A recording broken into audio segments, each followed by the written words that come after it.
Bonjour frères et sœurs en Christ, bonjour chers amis. Nous sommes, on peut le dire, à l'école de Dieu. Nous sommes des disciples de Jésus-Christ, du Seigneur. Il faut savoir que la vie chrétienne est réellement un parcours spirituel qui n'est pas toujours facile à entreprendre. C'est comme un sentier, une route, un chemin, et où nous pouvons effectivement rencontrer toutes sortes d'obstacles, des incompréhensions, des difficultés et de nombreuses épreuves également qui ne sont pas toujours faciles à traverser et qui peuvent aussi être très éprouvants. Mais dans toutes ces choses, nous dit la parole de Dieu, nous sommes plus que vainqueurs et par celui qui nous a aimés. Et il y a encore un autre passage qui dit le meilleur atteint souvent le juste, le malheur, pardon, atteint souvent le juste, mais l'Éternel l'en délivre toujours. L'école de Dieu nous apprend, premièrement, à nous connaître, nous personnellement, à savoir, non pas d'une manière égoïste, mais nous connaître pour savoir ce que l'Écriture dit sur nous-mêmes, c'est-à-dire notre état sans Dieu et notre devoir en tant que disciples de Christ de connaître notre Maître, notre Sauveur et Dieu lui-même. Nous avons, en tant que disciples, plusieurs leçons à apprendre. Par exemple, la discipline, l'humilité dont nous allons aborder le sujet aujourd'hui, l'obéissance, la confiance en Dieu, la patience, la bienveillance, la douceur. Et on reconnaît bien ici le fruit de l'esprit de Galates, de l'épître Galates, chapitre 5, verset 22. Et tout cela sont des grandes vertus chrétiennes. Et Dieu veut que nous portions du fruit. C'est l'œuvre du Saint-Esprit. Le Saint-Esprit est notre enseignant, notre consolateur. Et comme toute école, il faut passer les examens pour attester, pour certifier notre engagement dans le service et de quelle manière, à travers des épreuves pratiques comme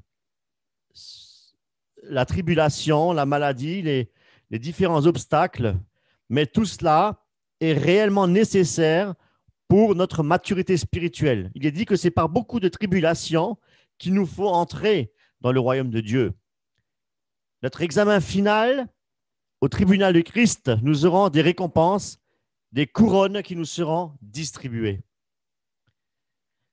Je disais que le Saint-Esprit est notre enseignant et il nous forme. Et notre devoir est l'obéissance à l'Esprit et ne pas l'attrister. En tant que disciple du Seigneur, comme dans toute école, il faut une certaine discipline, un règlement intérieur. La Bible nous dit, dans 1 Pierre, chapitre 1, verset 7, afin que l'épreuve de votre foi, plus précieuse que l'or périssable, qui cependant est éprouvé par le feu, ait pour résultat la louange, la gloire et l'honneur lorsque Jésus-Christ apparaîtra. Alors, tout d'abord, il faut savoir, chers amis, chers invités, que c'est Dieu qui nous appelle à le servir. Qui est serviteur de Dieu? Est-ce réservé exclusivement aux prédicateurs, aux pasteurs, aux docteurs de l'Église, les évangélistes ou certaines classes ecclésiastiques? Certainement pas. Dieu recherche des cœurs sincères, vrais, intègres et obéissants. Dieu sonde les cœurs. Et tout enfant de Dieu qui est né d'en haut appartient à la merveilleuse famille de Dieu et est appelé à servir Dieu. Les titres, les diplômes universitaires, les certificats et les doctorats dans les divers instituts bibliques ne font pas de nous des serviteurs de Dieu. Serviteurs de Dieu, pourquoi? Parce que Dieu veut nous rendre conformes à l'image de son Fils, nous dit les Écritures. Ressembler à Jésus, l'imiter pour être semblable à lui. Nous avons beaucoup à apprendre parce que Jésus-Christ est notre modèle par excellence. C'est pourquoi nous devons regarder à Christ et non pas imiter les hommes, mes amis. Alors, nous poursuivons avec Galates chapitre 1, verset 10. Et maintenant, est-ce la faveur des hommes que je désire ou celle de Dieu? Est-ce que je cherche encore à plaire aux hommes? Si je plaisais encore aux hommes, je ne serais pas serviteur de Christ. Paul enseigne que pour être serviteur de Christ, nous devons plaire à Dieu. Plaire à Dieu, c'est quoi? C'est lui obéir, et l'obéissance et l'humilité vont de pair. L'humilité, c'est le fondement de toute la vie spirituelle. Souvenons-nous du lavement des pieds de Jésus à ses disciples. Et Jean, chapitre 13, verset 14. Si donc, je vous ai lavé les pieds, moi le Seigneur et le Maître, vous devez aussi vous laver les pieds les uns les autres, car je vous ai donné un exemple afin que vous fassiez comme je vous ai fait. Et je poursuis avec Matthieu 26. Il n'en sera pas de même au milieu de vous. Mais quiconque veut être grand parmi vous, qu'il soit votre serviteur. Et quiconque veut être le premier parmi vous, qu'il soit votre esclave. C'est ainsi que le Fils de l'homme est venu, non pour être servi, mais pour servir et donner sa vie comme la rançon de plusieurs. Alors, voilà déjà la première attitude que nous devons avoir en tant que disciples du Seigneur. C'est la première étape du serviteur de Dieu pour être agréé à l'école de Dieu. Un examen personnel est réellement indispensable. Alors, quelles sont nos motivations? Pourquoi je souhaite entrer à l'école de Dieu? Est-ce que c'est pour des motifs personnels? Est-ce que c'est pour diriger et pour se prendre une certaine autorité? Alors, nous allons aborder aujourd'hui cette notion d'humilité. La première leçon, c'est l'humilité. C'est le premier caractère et c'est l'attitude que tout disciple doit rechercher. Parce que celui qui est humble, il est capable de servir les autres. Il ne cherche pas son propre intérêt ou son intérêt personnel, mais il accorde plus d'importance aux autres qu'à lui-même pour le salut des âmes. L'humilité nous donne accès au ciel et l'orgueil nous ferme la porte du ciel. Un orgueilleux ne peut pas être formé dans l'école de Dieu, ne peut pas entrer dans l'école de Dieu parce que notre enseignant, c'est le Saint-Esprit. Et un orgueilleux ne peut pas être conduit par le Saint-Esprit. Il n'est pas enseigné par l'Esprit. Alors, j'aimerais bien lire avec vous Proverbe 8, 13. L'arrogance et l'orgueil, la voix du mal et la bouche perverse, voilà ce que je hais. Proverbe 29, 23. L'orgueil d'un homme l'abaisse, mais celui qui est humble d'esprit obtient la gloire. Proverbe 22, verset 4. Le fruit de l'humilité, de la crainte de l'Éternel, c'est la richesse, la gloire et la vie. Philippiens, chapitre 2, verset 3. Ne faites rien par esprit de parti ou par vaine gloire, mais que l'humilité vous fasse regarder les autres comme étant au-dessus de vous-même. Que chacun de vous, au lieu de considérer ses propres intérêts, considère aussi ceux des autres.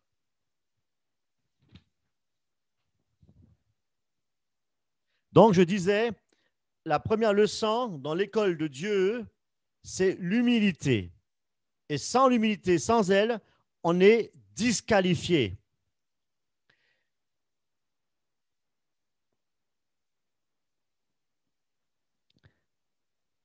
La première béatitude du serment sur la montagne.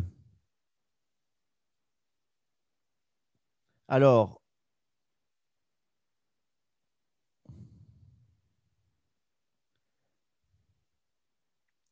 heureux les pauvres en esprit, car le royaume des cieux est à eux. Alors, être pauvre en esprit, c'est synonyme d'humilité.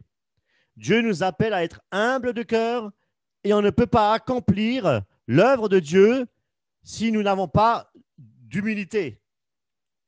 La Bible nous enseigne que le premier péché, c'est le péché de l'orgueil.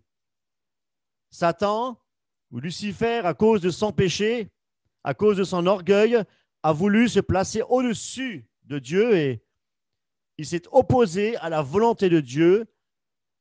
Et quel était son sort? Il était précipité hors du ciel. On voit vraiment que l'orgueil s'oppose à la volonté de Dieu, contrairement à celui qui est humble, qui recherche la volonté de Dieu. Pour être admis à l'école de Dieu, il faut au préalable s'humilier devant Dieu, devant l'Éternel, priant avec persévérance que le Seigneur nous donne un cœur humble pour le servir, que le Seigneur puisse en nous déraciner de notre cœur toute trace d'orgueil, qu'il nous place sur le chemin de l'humilité, le chemin qui nous mène à la vie éternelle. Il serait bon que cette prière soit réellement enracinée en nous pour en voir aussi, pour attendre aussi de voir un changement s'opérer dans nos vies, un changement qui est opéré par la puissance du Saint-Esprit. C'est le travail de l'Esprit Saint de nous rendre parfaits à la ressemblance de Jésus-Christ. Et c'est tous les jours, au quotidien, que nous devons réellement adresser cette prière à Dieu, de nous enseigner l'humilité, de rendre humble pour pouvoir servir Dieu et hériter le royaume de Dieu. Parce que, selon le Proverbe 24, 22, 4, c'est le fruit de l'humilité, c'est la vie éternelle. C'est cela, travailler à notre salut. Prions d'une manière efficace pour que nos vies soient réellement transformées. À l'école de Dieu, tout se fait à travers la prière de la foi. Parce que sans la foi, il est dit dans les Écritures, il est impossible d'être agréable à Dieu, nous dit la parole. La première leçon à l'école de Dieu, c'est l'humilité. C'est-à-dire de ne pas avoir une opinion trop haute de soi-même, l'estime de soi, de ne pas avoir le désir de se mettre toujours en avant et de considérer les autres comme, mais oui, il faudrait plutôt considérer les autres plus importants que nous-mêmes et de ne pas regarder ses propres intérêts, mais les intérêts des autres. Voilà comment on peut définir les traits de l'humilité. Et toutes ces caractéristiques, Jésus les avait en tant qu'homme sur terre. Voilà à quoi nous devons réellement tendre. C'est aussi à cela, c'est cela aussi que ça veut dire aspirer aux choses d'en haut. Tout ce qui nous tire vers le haut. Alors, l'humilité, l'amour, la sagesse, la maîtrise de soi et toutes ces choses-là nous tirent vers le haut. Ce sont là de véritables trésors, amasser des trésors dans le ciel. Voilà. Alors, Matthieu, chapitre 6, verset 19, ne vous amassez pas les trésors sur la terre, où la teigne et la rouille détruisent, et où le voleur perce et dérobe. Mais amassez-vous des trésors dans le ciel, où la teigne et la rouille ne détruisent point, où le voleur ne perce ni ne dérobe. Voilà à quoi, mes amis, nous sommes appelés. Lorsque nous avons compris que l'humilité est une vertu fondamentale d'une vraie, d'une authentique vie chrétienne, le fondement de toutes les autres vertus, eh bien, nous sommes acceptés à ce moment-là à l'école de Dieu pour être formés, non pas par nos propres forces, mais par la puissance du Saint-Esprit. La vertu de l'humilité doit devenir une partie intégrante de notre vie quotidienne. Je dirais même, c'est l'œuvre de toute une vie. Nous allons voir d'une manière plus pratique de quelle manière justement exercer ou plutôt développer l'humilité dans notre propre vie. Premièrement, nous rappeler que nous sommes sauvés par pure grâce et que nous ne méritons aucune faveur. Nous sommes par nature pécheurs. La seule chose importante à faire tous les jours de notre vie, c'est de regarder à la croix, là où Christ nous parle et nous dit « Je suis là, ici, à cause de toi. C'est ton péché que je porte, c'est à cause de ton châtiment que c'est ta mort que je meurs et que je paye ta dette et que je souffre. C'est moi qui fais tout cela pour que tu sois sauvé. » Voilà ce que Christ nous dit tous les jours. Voilà une réalité de tous les jours qui fait taire notre orgueil. L'humilité de Christ nous montre notre orgueil. La croix. Il n'y a pas un jour où nous ne devrions pas ne pas nous humilier devant la croix. Pas un seul jour. Là où nous devons clouer notre moi, notre égocentrisme, comme si nous méritions quelque chose. Oui, sans le Jésus-Christ, nous sommes perdus et nous méritons la mort physique et naturellement la mort spirituelle. Maintenant, ce qu'il faut comprendre, c'est qu'il y a deux choses très importantes. Jésus, qui est notre modèle par excellence, disait dans l'évangile de Jean que le Fils ne peut rien faire de lui-même et que sans lui, nous ne pouvons rien faire. Alors, l'humilité, comme nous dit la parole, est un acte où il faut considérer son prochain comme supérieur à soi-même. Il faut bien comprendre par là qu'il ne s'agit pas de se dénigrer, de se sous-estimer ou encore d'avoir un complexe d'infériorité pour donner raison à notre prochain, même s'il n'a pas raison, même s'il a tort. Eh bien, la preuve en est que Christ, en tant qu'homme sur cette terre, il ne s'est jamais sous-estimé et il n'a jamais éprouvé de complexe d'infériorité ou face aux personnes qui côtoyaient tous les jours. Bien au contraire, son humilité lui a donné une grande autorité. Une autorité, pourquoi ? De par sa pleine obéissance à Dieu, à son Père. Dieu a dit qu'il élève l'homme humble de cœur. Est-ce que montrer l'humilité avec les personnes que nous côtoyons tous les jours, est-ce que ça fait de nous des hommes inférieurs? Des hommes qui doivent toujours dire oui et amen? Certainement pas. Jésus a toujours répondu par la vérité, sans vouloir flatter, sans vouloir plaire aux hommes, en caressant dans le sens du poil. La Bible nous invite à marcher dans la vérité. Un autre point important, encore, que j'aimerais souligner, c'est que considérer notre prochain comme supérieur à nous ne nous fait pas perdre ou abaisser notre personnalité. C'est très important de le préciser.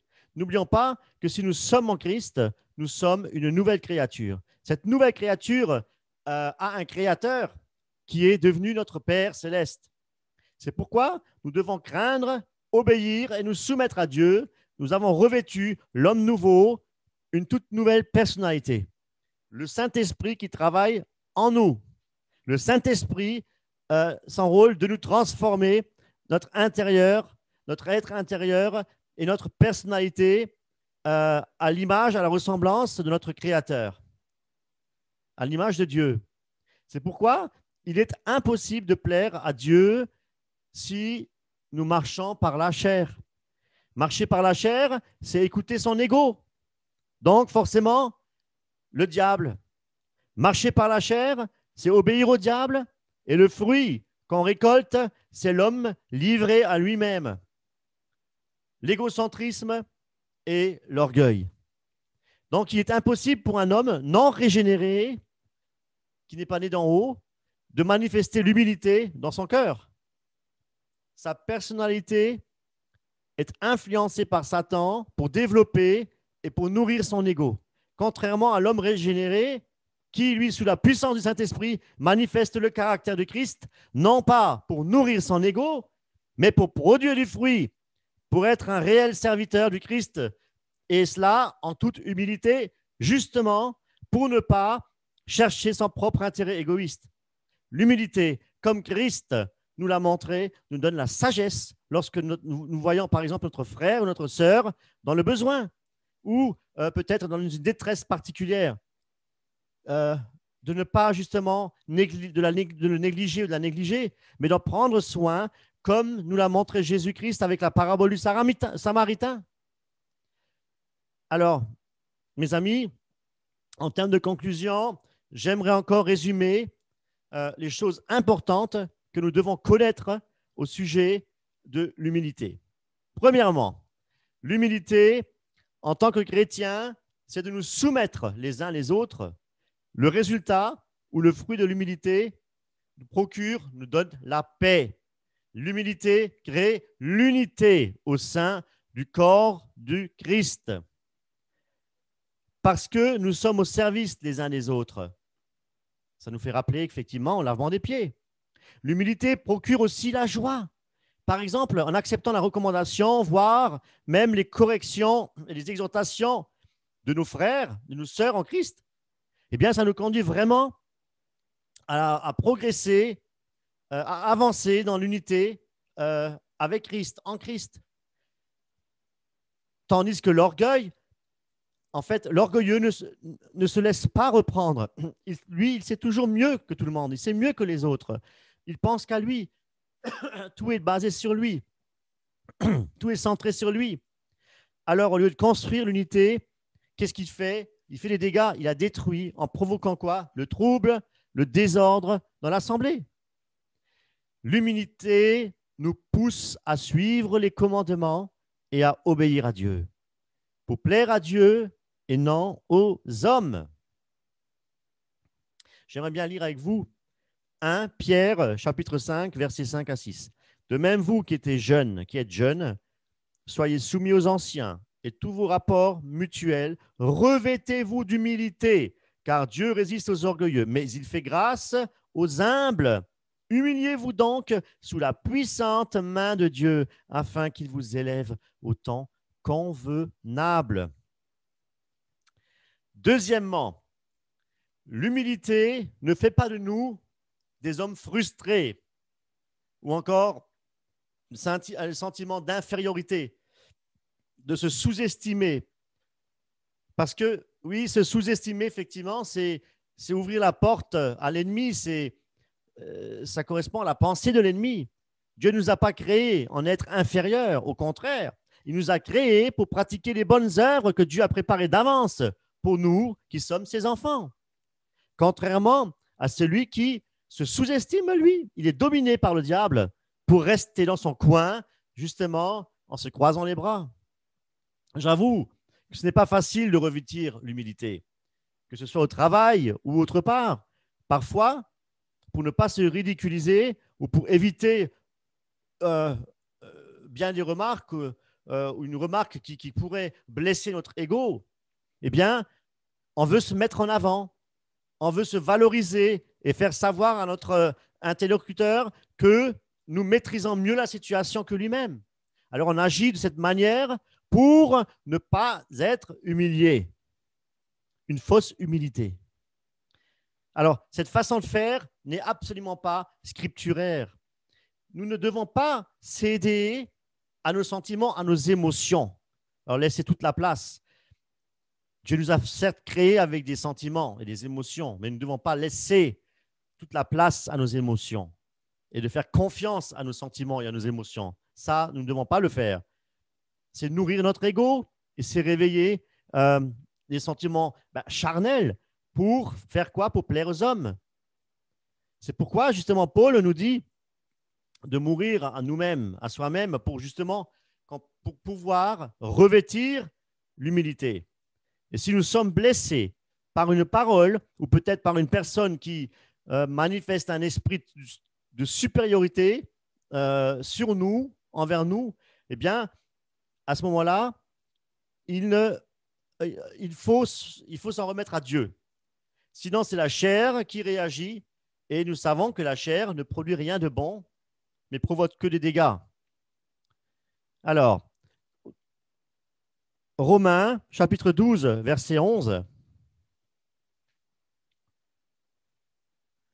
Ayez du zèle et non de la paresse. Soyez fervents d'esprit, servez le Seigneur. Si nous découvrons de l'orgueil chez notre prochain, notre frère ou une personne quelconque, ayant toujours la sagesse de prendre du recul, de ne pas réagir tout de suite au quart de tour. Attention, la langue, mais il faut s'en remettre, comme je disais tout à l'heure, il faut s'en remettre à Dieu qui, lui, interviendra d'une manière surprenante. Si nous nous remettons au Seigneur, Dieu agit puissamment. Et c'est ce qu'il veut. C'est ce qu'il veut. Il ne veut pas que nous fassions les choses par nos propres forces, mais que nous nous remettons toutes choses à Dieu. Et c'est alors que nous verrons effectivement la puissance de Dieu agir. C'est une attitude d'humilité, de savoir se taire et de s'en remettre à Dieu face à une situation embarrassante ou quelle que soit la situation. Troisièmement, l'humilité ne se vante pas. C'est-à-dire que si nous avons par exemple des facilités particulièrement, on va parler d'un domaine pour la plupart, dans le domaine artistique, je précise, il faut être très prudent. Apprendre par exemple à jouer un instrument de musique en étudiant des heures durant. Alors, quel est réellement l'objectif du musicien? Est-ce que son acharnement, son travail, sa persévérance est-elle pour sa propre gloire, pour pouvoir montrer, pour pouvoir, pour en être flatté, pour vouloir briller, c'est-à-dire monter en orgueil? Malheureusement, ils sont très nombreux. L'orgueil ne se voit pas exclusivement dans la parole, mais aussi dans la connaissance et dans les différents arts que nous pouvons pratiquer. Jouer un instrument ou chanter pour notre Seigneur, ce n'est pas s'exposer pour en être vu, mais dans un esprit d'adoration pour glorifier notre Créateur. Tout cela pour dire que nous ne devons pas nous glorifier de nos performances ou de nos compétences. Mais au contraire, on doit reconnaître que toutes nos capacités, comme je le disais tout à l'heure, viennent de Dieu en toutes choses, non pas pour devenir meilleurs, mais pour devenir des serviteurs inutiles, nous enseigne la parole. N'oublions pas que les humbles seront appelés grands dans le royaume des cieux. Matthieu 18, verset 4. C'est pourquoi quiconque se rendra humble comme ce petit enfant sera le plus grand dans le royaume des cieux. Quatrièmement, l'humilité fait progresser l'Église. Nous devons, en tant que chrétiens, imiter Jésus-Christ. Parce que Jésus-Christ est notre modèle par excellence.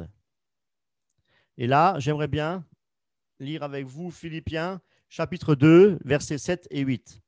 Mais il s'est dépouillé lui-même, Jésus-Christ, en prenant une forme de serviteur, en devenant semblable aux hommes, et il a paru comme un vrai homme. Il s'est humilié lui-même, se rendant obéissant jusqu'à la mort de la croix. À travers justement ces quelques petits versets-là, nous avons réellement toute la définition de ce qu'est l'humilité. Eh bien, en suivant l'exemple de Jésus, l'humilité, par la puissance du Saint-Esprit, nous pousse à renoncer à notre propre réputation, à nos propres valeurs même, à notre honneur, à nos capacités propres, eh bien, pour obéir et chercher toujours à être dans la volonté et dans la totale soumission. En cherchant Dieu, pas par nos propres forces, mais par la puissance du Saint-Esprit. Ne soyons jamais satisfaits de nous-mêmes et ne recherchons jamais notre propre confort, notre confort personnel. Mais regardez comme Jésus, il n'avait même pas de quoi un lieu pour se reposer sa tête. Et il vivait totalement en toute dépendance, en la dépendance de son Père. Il s'en remettait à son Père. Vous allez peut-être me dire, oui, mais bon, il s'agit de Jésus-Christ. Mais n'oublions pas que Jésus-Christ était 100% homme et 100% Dieu, et qui nous a laissé tous ces enseignements.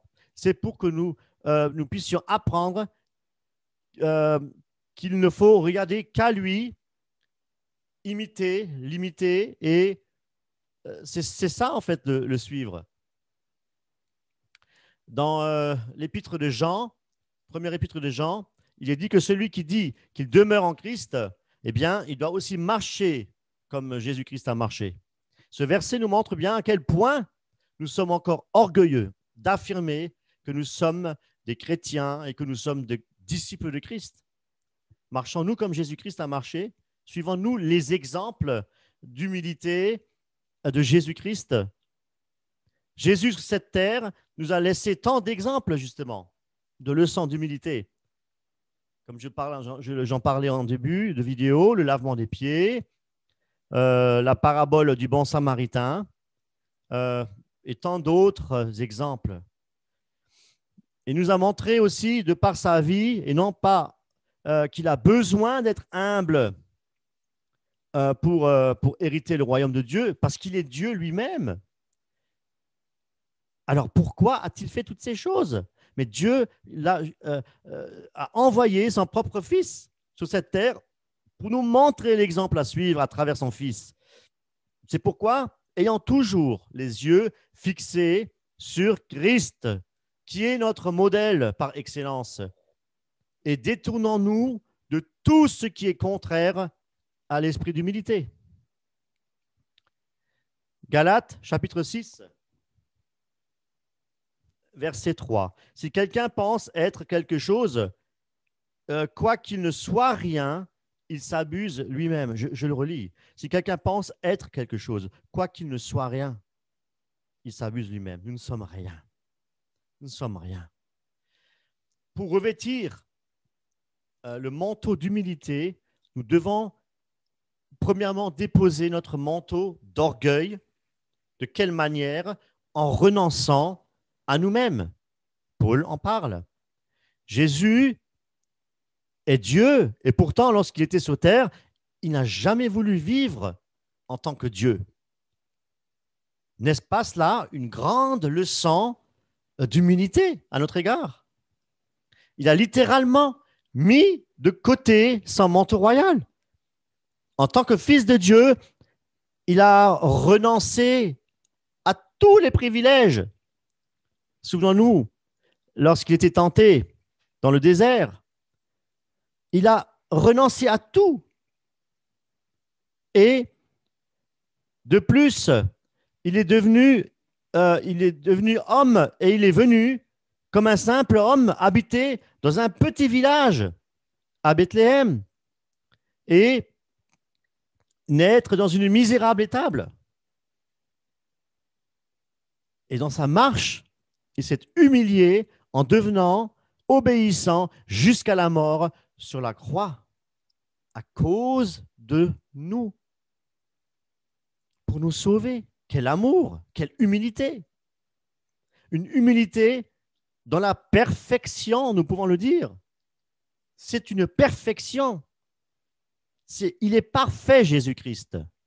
Son sang qui a coulé, c'est un sang parfait, la perfection. Jésus nous enseigne, et à travers cela, justement, à travers son humilité, pour que nous puissions suivre ses traces, C'est très important. Et il n'y a pas d'humilité sans obéissance. Il nous a aussi montré qu'il fallait obéir. Jésus-Christ a obéi à son Père. Jésus, fils de Dieu, Dieu lui-même, qui a obéi à son Père pour nous montrer justement l'exemple à suivre. Et nous cherchons encore à plaire aux hommes.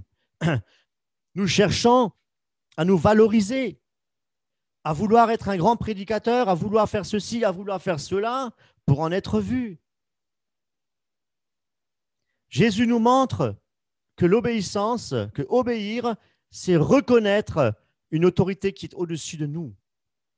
Il nous a bien montré, il a bien dit que Dieu est le chef. Et c'est obéir à Dieu plutôt qu'aux hommes. Tout cela, Jésus-Christ l'a fait pour nous et il nous demande de vivre comme lui a vécu.